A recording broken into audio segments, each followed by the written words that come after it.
यदि कोई प्रश्न याद नहीं हो रहा है तो अपनी सांसों को कुछ देर रोकें और फिर पढ़ें उस प्रश्न को और उसके उत्तर को। सांस रोकने से संपूर्ण एकाग्रता जो कार्य कर रहे हैं उस पर चली जाती है। इसलिए योगियों ने, हठियों ने सांस रोकने के कई प्रयोग किए हैं।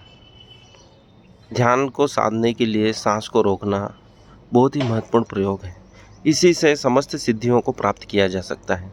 श्वसन के द्वारा ही समस्त योगियों ने सिद्धियां, ध्यान, समाधि को प्राप्त किया है। याद करना तो एक बहुत ही छोटी चीज़ है। संसार में सफलता प्राप्त करना बहुत ही सूक्ष्म चीज़ है।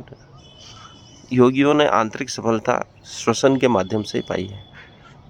जब भी कोई कठिन प्रश्न हो या जब भी पढ़े तो थोड़ी देर सांस रोक लें, फिर उस प्रश्न को पढ़ते जाएं, उसके उत्तर को पढ़ते जाएं, वो सदा के लिए याद हो जाएगा।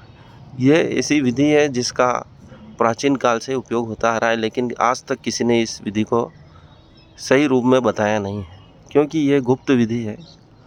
इसको बताने से कई सिद्धियों के मार्ग खुल जाते हैं।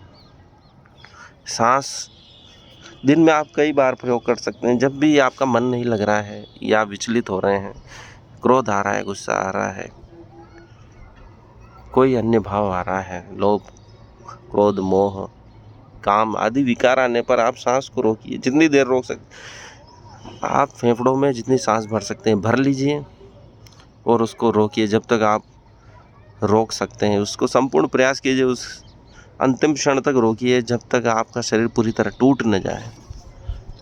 ऐसा ही प्रयोग आप सांस को बाहर छोड़ने का भी कर सकते हैं। पूरी सांस को बाहर छोड़ दीजिए जितनी छोड़ सकते हैं। फेफड़े में एक हवा का कण भी न रहे, ऐसा प्रयास कीजिए। फिर जितनी देर रोक सकते हैं उसको रोकिए।